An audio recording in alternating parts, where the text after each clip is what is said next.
When it comes to creating art, we often find ourselves in situations where our fears dictate more of our decisions than we do. It's likely that a multitude of rules and opinions that people have spread about art are lingering around in the back of your mind and tarnishing what could have been an easeful art practice.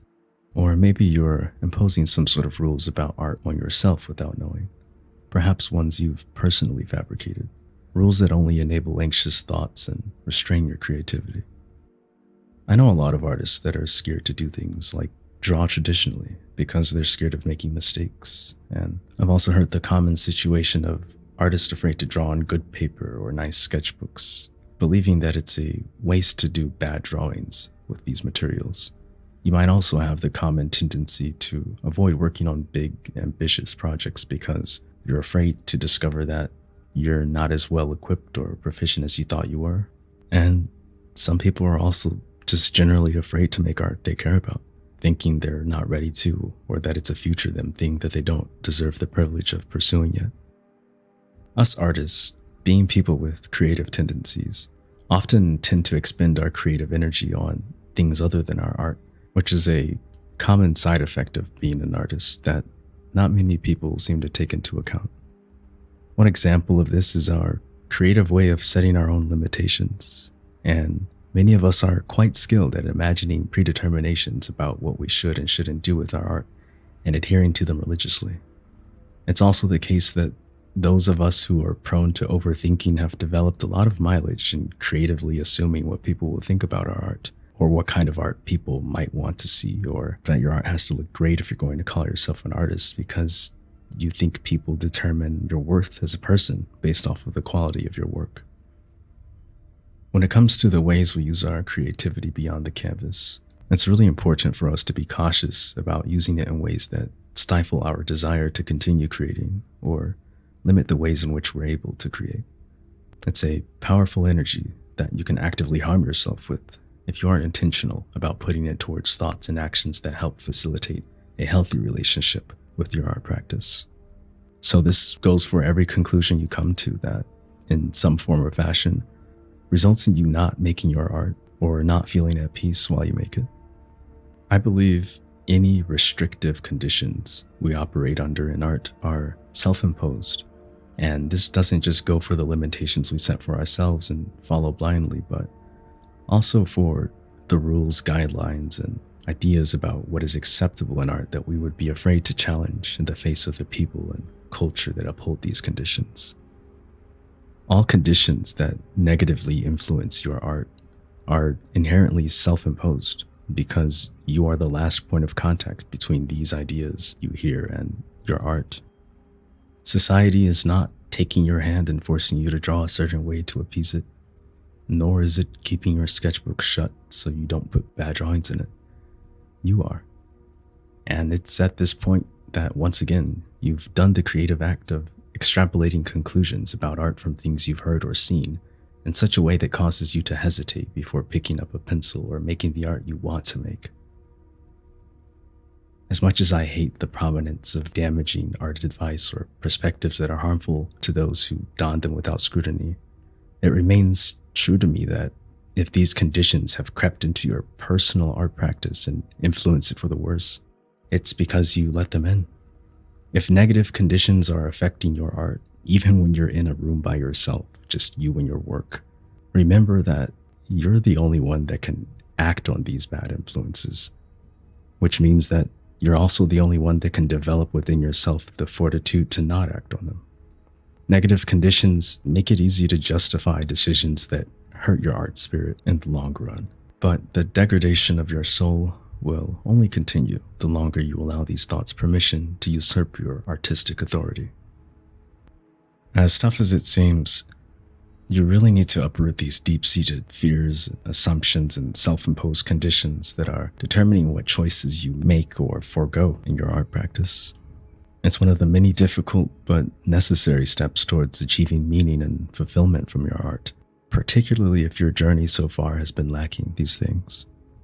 So against all odds, you need to do your best to continually extinguish these fears in order to achieve your dream practice and to achieve your dream artwork, because the art of your dreams will never come easy. And I don't mean to imply that you should grind your way towards the art you dream of making and that the process shouldn't be easy. But the truth is that it will take some deliberate effort on your part to uproot these beliefs. And succumbing to these pervasive thoughts time and time again is following the path of least resistance, which is easy and keeps you feeling safe in a cozy little fortress of your making. And it's a shame that we wall ourselves in with our art and limit what we can do with it and what it can do for us, because the things that lie outside of the walls of our fortress of comfort are some of the most substantive, energetic, and life-affirming experiences that creating art has to offer. Take a look at the things you might be avoiding, such as spending several more hours on a piece than you think you have the patience to, or filling an expensive sketchbook out of fear of ruining it, or avoiding creating art that's personal or meaningful to you, and instead creating what you think is safer, lower risk, and more likely to be well received. Whatever your avoidances might be towards, if you find these things are producing negative feelings in a practice, then an investigation into why and starting the process of dismantling these constructs is probably long overdue. The things you will become the greatest at are on the other side of overcoming the fears and strictures that are currently limiting you in those areas. And the lessons you will learn in these realms could be the ones you're most qualified to teach others through your experience, since you had to overcome these fears to gain your strongest skills, which weren't skills that came naturally for you. And this doesn't mean you have to overcome every challenge and aversion you have, although I believe that there is much to learn about yourself from doing so. But if you are able to imagine a version of yourself that feels free to create as they please and isn't encumbered by anxious ruminations about their shortcomings, the only path that leads to becoming that artist is the path with your fears, worries, and worst case scenarios all blocking the way, waiting for you to grapple with them head on. Pretend that you're that version of yourself today. A lot of the things that I've mentioned so far also have pretty direct links with perfectionism, either as symptoms of it or enablers of it. And the only way to rid yourself of intrusive perfectionistic tendencies is to acknowledge the base assumptions and truths that underlie them. So let's just start by being very matter of fact about a few things. The thing about perfectionism is that it implies the existence of perfection. And you've never experienced perfection, nor have you had the experience of perfection leaving your hand. You don't know what that experience is like.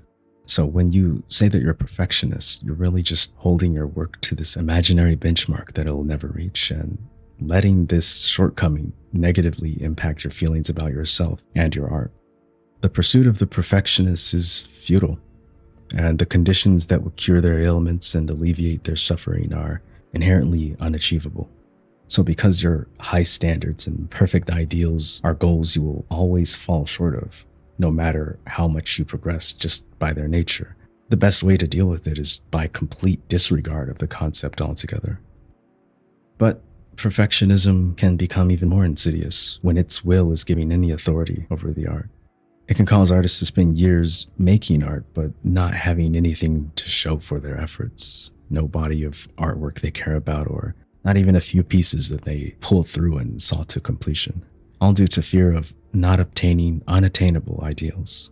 Your tastes and preferences will always be more developed than your ability to execute them, and your continued engagement with the craft will only push the bar of your tastes higher and higher as you expand your horizons about the endless possibilities in art.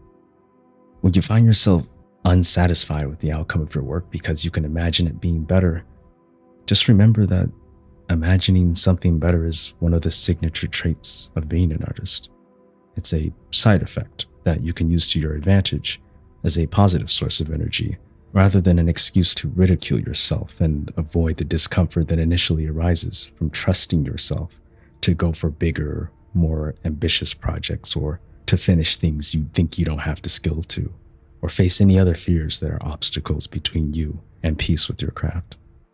When it comes to being worried about results, fixating on the outcome and erroneously assuming that the quality of the result of your efforts is where the worth of art is, remind yourself that the outcome is merely an artifact of the much more meaningful practice as a whole.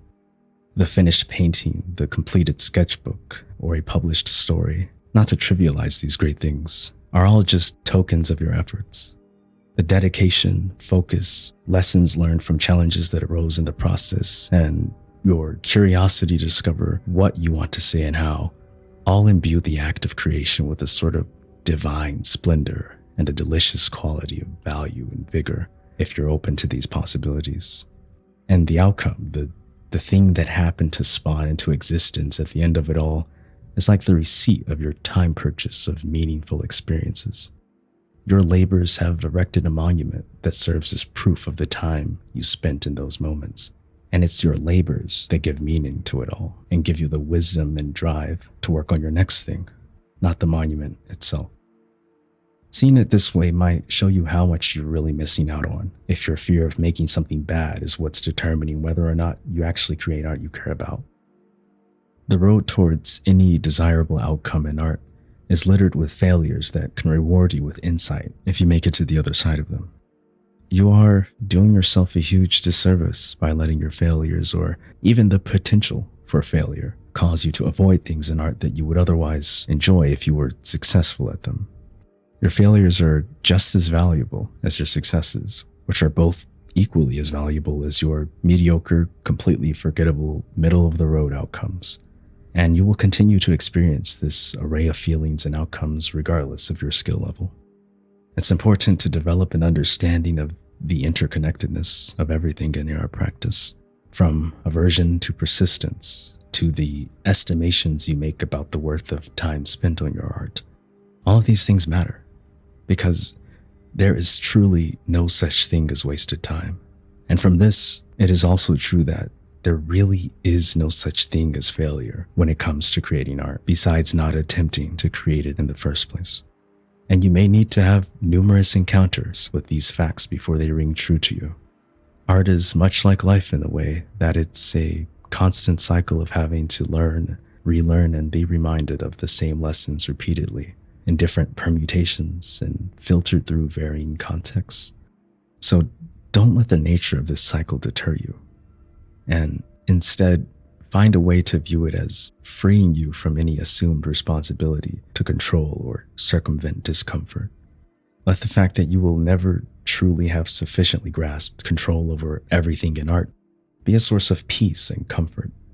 And if you find resistance in adopting this mindset, do the mental gymnastics necessary to believe that you can find joy in your art practice and dispel your fears of what could go wrong.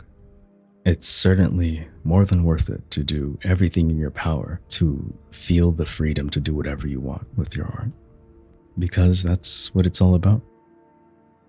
Whatever you want. Thanks for listening.